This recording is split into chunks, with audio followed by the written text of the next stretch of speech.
جناب شاہد فیروز صاحب کی ایک خوبصورت آزاد نظم۔ چلو پھر خواہشوں کے ہجرتوں کے سوگ میں روئیں، اندھیری رات میں وہ طاقچوں میں روشنی بھرنا، ہواؤں کے سمندر میں دیوں کے حوصلے چکھنا، فشار خون نسوں پر دستکیں دے تو زمیں سے آسماں کا فاصلہ ایک جست کی دوری، کبھی آندھی سے پتوں کے سفر کا ماجرا جانا،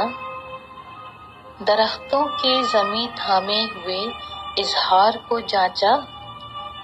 مجھے دریا میں بہتے پانیوں پر رشک آتا ہے، مگر اس کے بہاؤں میں بہے جاتے خس و خاشاک تجھے مانی،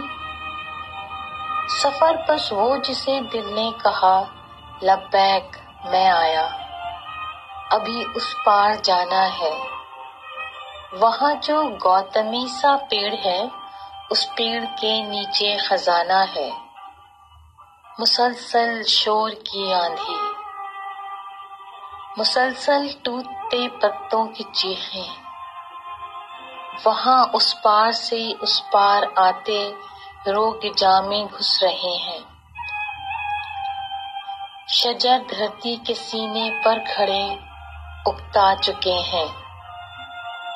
جہانے گم نگاہی سے کئی سرگوشیاں جاگیں، ادھر جانے کا مطلب لوٹ کے آنا نہیں ہے، ادھر جانے کا مطلب لوٹ کے آنا نہیں ہے۔